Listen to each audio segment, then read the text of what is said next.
Hello YouTube, it is your boy B3 back with another kicking movie reaction review. Today's movie was filmed in quarantine, Konga TNT from 2020. I'm going to give you the read-up that appears on the SRS Cinema website where I bought the Blu-ray. After becoming injected with a formula derived from an alien ship, a lab gorilla escapes from his containment and befriends two young boys. The alien formula causes the gorilla to grow to gargantuan size and rampage throughout the city, and the boys must find a way to save their simian friend before the army takes him down. Yep, indie film. Straight out of quarantine. It's starring John Migliore, Chance Kelly, Grayson Kelly, Steve Kassan, Ellen Mildred, etc., etc. Directed by Brett Kelly and written by Trevor Payer. Yeah. And it's a action comedy sci-fi film. In the modern day, thanks to the MCU for starting this trend, basically all action movies have to also be comedies these days. I mean, look at Hobbs and Shaw, for Christ's sake. At least I assume it was a comedy. The trailer made it look like a comedy. I don't watch the Fast and the Furious movies because they suck. But it was a fun film. It was a ride. So there are a lot of scenes that don't make super sense and aren't entirely necessary, but this movie is kind of a no-budget quarantine movie. Like, because of the quarantine, all the scenes are like filmed in someone's living room, and all the military stuff is stock footage, but I doubt they would have had a budget to get military stuff happening anyways. You know, so that's all fine. But I do want to talk about the comedy a little more, actually, because this felt like a kids movie, which the trailer did not make it seem like a kids movie.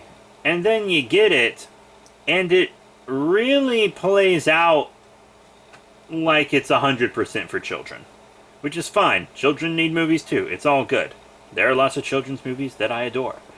But I wasn't expecting a children's film. I feel like if I was expecting a children's film, it wouldn't have been so bad.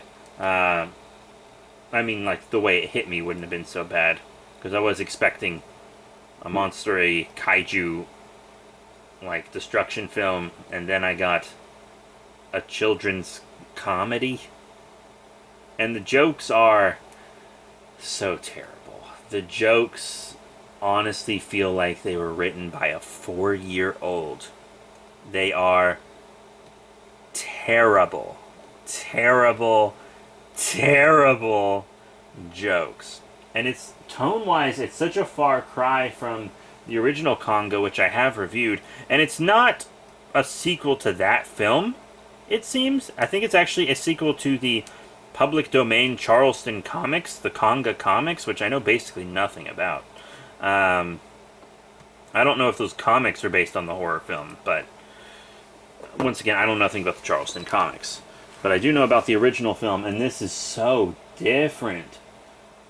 Because it's really a kid's movie.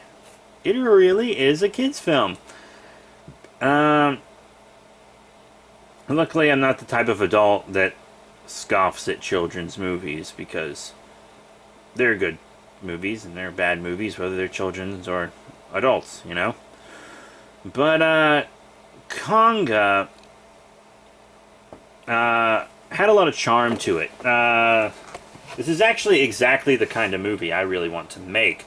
Well, I'm trying to get my old short film series back on the ground, because I mean, it's an award-winning series, and I'd like to continue it, and this is really the kind of budget I would be operating with. Except I wouldn't use any computer-generated effects. I'm going all practical. Because mine's an homage to, like, 50s movies, and they were all practical. But, Konga's they actually use stock footage very well. Like they used stock footage very well, cutting in and out of the regular footage. But you could often tell when it was stock footage because, like, the quality of the film changes throughout. I'm talking both audio and visual. There probably should have been a little ADR, especially in the scene where the Indiana Jones type guy is running from the Amazons and he's shouting, but he's so far away that we can't hear him. He should have either been mic'd up or done ADR. There was no ADR in this film. I usually don't do ADR either because I can't get my actors to sit down and do it. I think I've only actually done ADR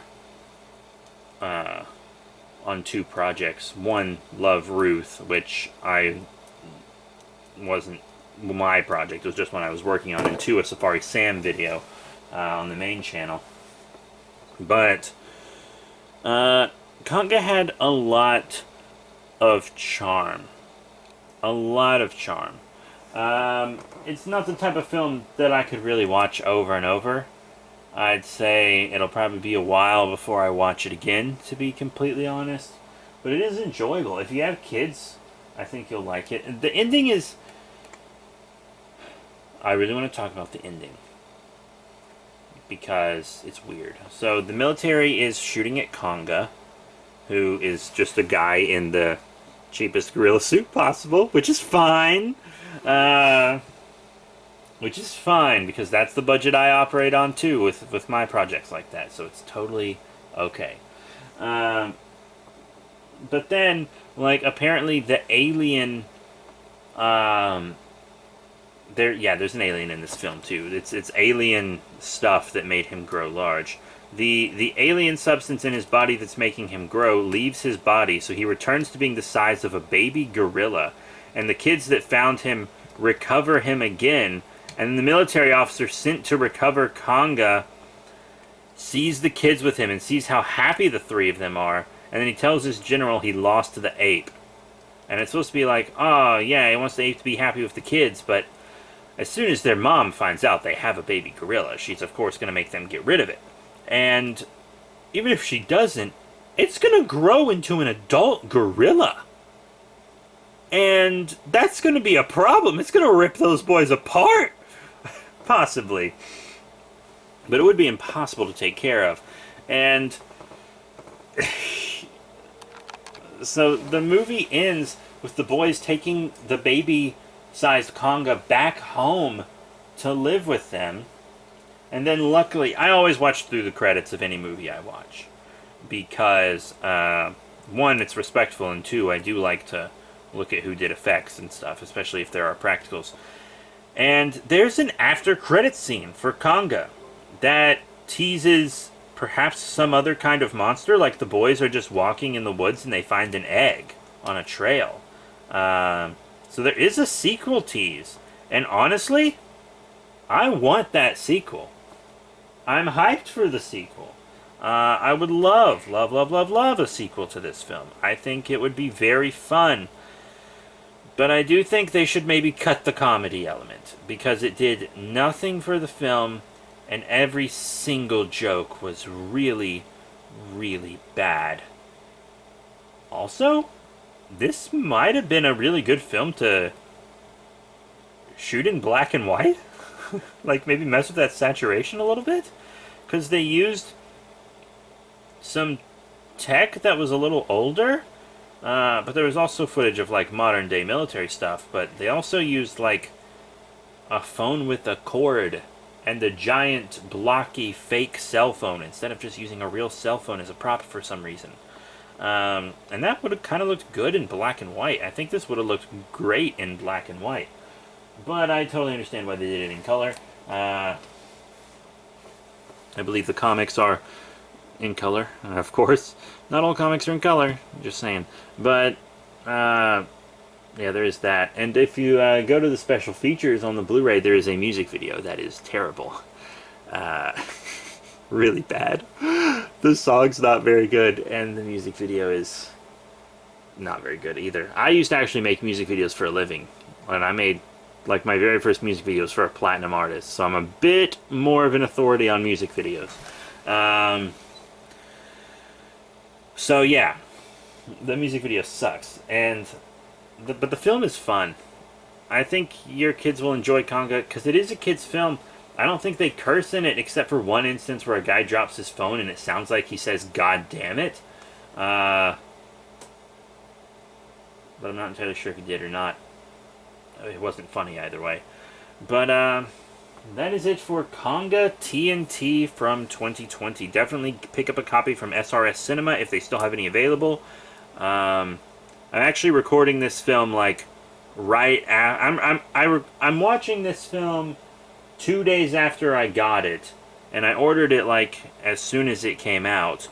But I have so many other videos up that the review will probably be up a little later than I would like it to be. But I filmed so much other stuff beforehand that, you know, I need to get those reviews and stuff up first.